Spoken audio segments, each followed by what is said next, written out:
My billionaire grandfather, Arthur Vance, died surrounded by the same thing he lived with: cold, calculated silence.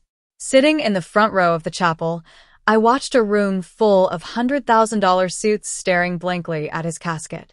Nobody cried. Nobody smiled. And when the minister asked if anyone wanted to step up to give a eulogy, my family, his own children, literally looked at their watches. That was the moment something inside me snapped. I didn't stand up to honor Arthur. I stood up to drag every dirty secret this family had buried right out into the open. But I only got 3 sentences out before his lead estate attorney, a man who hadn't spoken a word all morning, suddenly stood up, cut me off, and said, "Sit down, Maya. The video recording Arthur left behind explicitly warned us about what you're doing, and what happens to the fortune if you finish that sentence."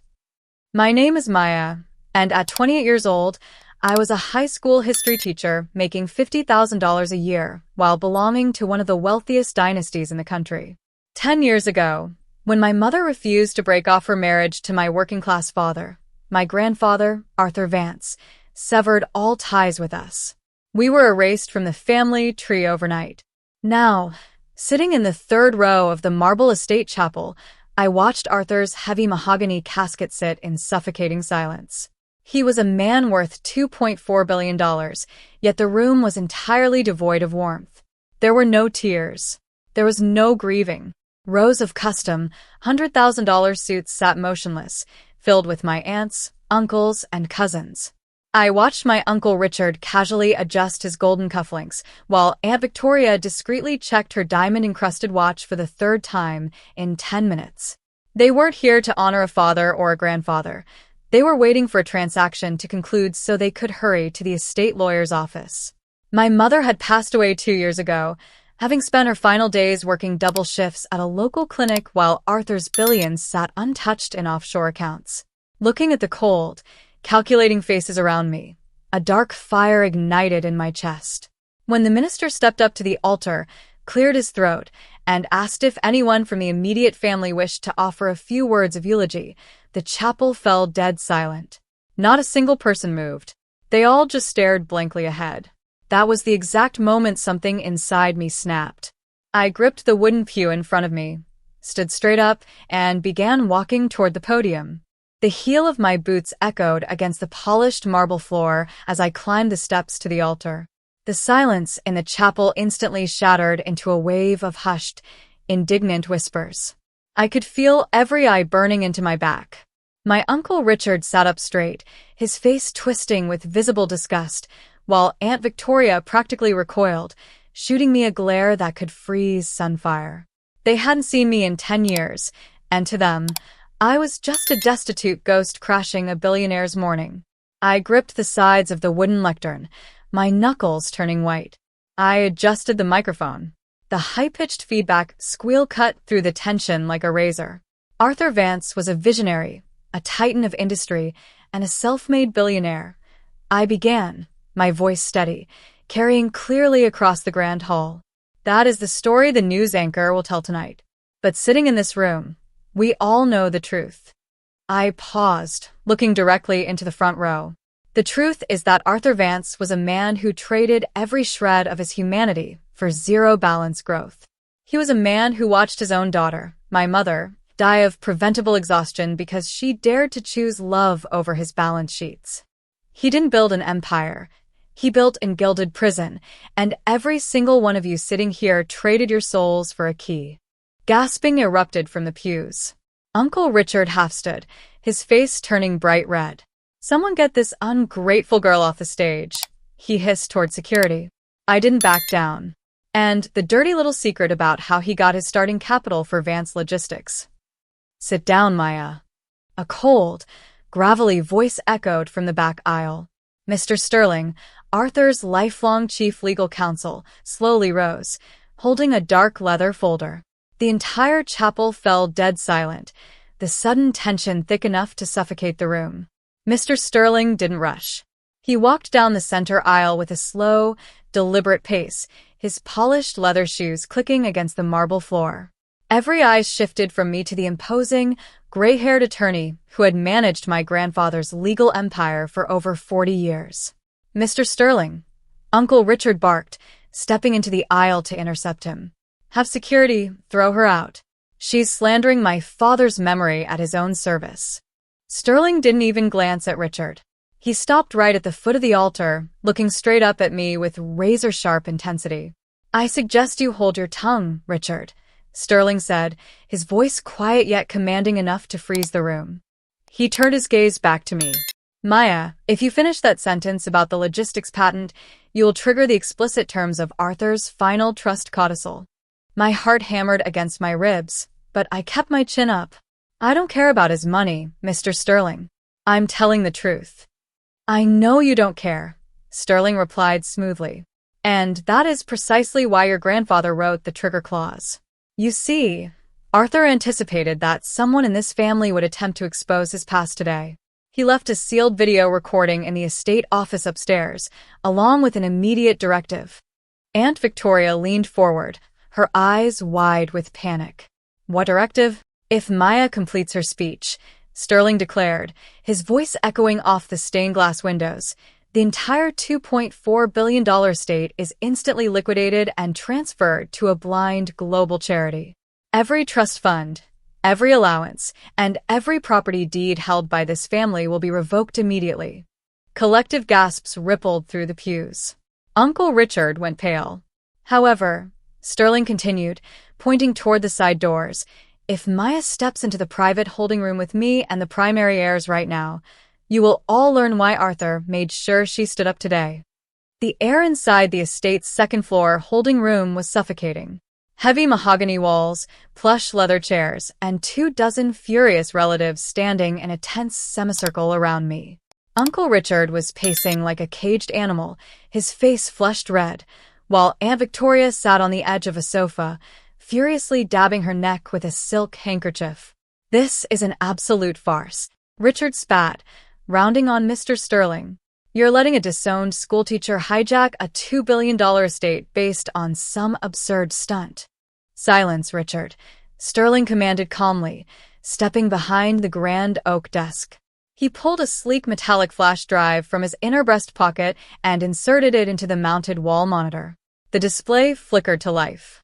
The room fell dead quiet. On the screen sat Arthur Vance. He looked frail, skin paper-thin and sunken, yet his piercing gray eyes retained that familiar, terrifying sharpness. He stared directly into the camera lens as if looking through time itself. If you are watching this video, Arthur's raspy voice echoed through the high-end speakers, it means I am dead, and my granddaughter Maya just had the audacity to stand at my pulpit and speak the absolute truth about me. Aunt Victoria gasped. Richard froze mid-step. Look at you all, Arthur continued, a cruel, faint smile touching his lips. Panicked. Sweating. Terrified that the gravy train is about to derail. For 30 years, I surrounded myself with sycophants and spineless vultures who smiled at my face and waited for me to die so they could carve up my corpse. I ruined my own children by giving you everything, turning you into greedy, useless freeloaders. Arthur paused, taking a labored breath before leaning closer to the camera. Maya's mother was the only child of mine who possessed a backbone, and Maya is the only one who didn't sell her soul for my money. The funeral eulogy wasn't an accident. It was my final test. On the screen, Arthur's cold gaze seemed to pierce through every single person in the room. He leaned forward, resting his liver-spotted hands on his cane, and delivered the ultimate blow. Effective immediately upon my death, Arthur announced, his voice steady and unforgiving. The entire structure of the Vance family trust is dissolved. Control of all liquidity, property deeds, and corporate voting shares is transferred to a discretionary account overseen by Mr. Sterling. And no disbursement, not a single dime, will be released to any of my children without the written, personal authorization of my granddaughter, Maya. The room erupted into instant, deafening chaos. Uncle Richard slammed his fist onto the mahogany desk, his face contorted in rage. This is insane. She isn't even part of this family. She was disowned a decade ago. I will contest this in court. I will sue every last one of you. Aunt Victoria scrambled off the sofa, her hands trembling as she approached Mr. Sterling. He was out of his mind when he recorded this. He had dementia. He wasn't in his right mind. Sterling didn't flinch. He raised a hand, pressing a button on the remote to unpause the video. Arthur's image chuckled, a bitter, rasping sound. "I know my pathetic son Richard is currently screaming about lawsuits," the old man said, as if reading the future. So let me be crystal clear. Section 4, Clause B of this directive states that if any living relative files a legal challenge against this will, or attempts to intimidate, harass, or coerce Maya in any way, their entire designated stipend is permanently forfeited. It will instantly be transferred directly to the educational foundation Maya's mother wanted to build. Try me, Richard. I dare you. Richard froze, his mouth half open, paralyzed by his own greed. The sudden silence in the room was absolute, thick with the heavy realization of a total power shift. For 20 years, these people had looked down on my mother and me, treating us like invisible cast-offs who were beneath their notice. Now, the 28-year-old schoolteacher they had tried to step over held complete financial control over their luxurious lives. Uncle Richard slowly lowered his fists. The arrogant posture he'd maintained for decades visibly collapsed. He swallowed hard, his eyes darting frantically between Mr. Sterling, the blank television screen, and me. "Maya," Aunt Victoria stammered, stepping forward with a pathetic, practiced smile that didn't reach her tearless eyes. "Sweetheart, you know how much we loved your mother. We were just confused by your grandfather's harshness back then. We always wanted to be close to you." The desperation was sickening. Cousins who had ignored my existence at family gatherings suddenly began nodding in eager agreement, looking at me like I was their savior rather than an intruder. "Save it, Victoria," I said coldly, stepping up to the grand desk. "My mother died without a single call from any of you. You didn't care about her then, and you don't care about me now. You only care about keeping your country club memberships and luxury cars." I turned to Mr. Sterling, keeping my voice calm and uncompromising. "Here are my terms. Nobody gets a single dollar in allowances until they submit proof of actual employment or community service. Second, 50% of the trust's annual dividend income will be permanently redirected to fund public school literacy programs and medical clinics in my mother's name." Richard looked like he wanted to scream, but he kept his mouth tightly shut, terrorized by Arthur's forfeiture clause. They were completely at my mercy. In the months that followed Arthur's funeral, the arrogant world my family had spent decades building completely unraveled. Faced with the reality of actual work, my cousins took entry-level jobs, and Uncle Richard was forced to sell 2 of his vacation homes just to settle his personal debts. They quickly realized that my grandfather hadn't given me a gift. He had appointed me as the warden of their golden cage. I didn't quit my job as a history teacher. Instead, I used my position as trustee to build the Clara Vance Foundation, funding clinics and providing resources to thousands of underprivileged students across the state. Every time a new facility opened its doors, my mother's name was carved into the cornerstone, ensuring her legacy of quiet sacrifice was honored the way it should have been years ago. Standing up at that altar wasn't about getting revenge on my family, nor was it about taking Arthur's vast wealth for myself. It was about standing up for the truth, forcing a room full of cowards to face the reality of who they had become, and giving my mother the voice she was denied in life. I left the chapel that afternoon with no desire to live like a billionaire. I returned to my quiet apartment, my humble classroom, and a life built on my own terms.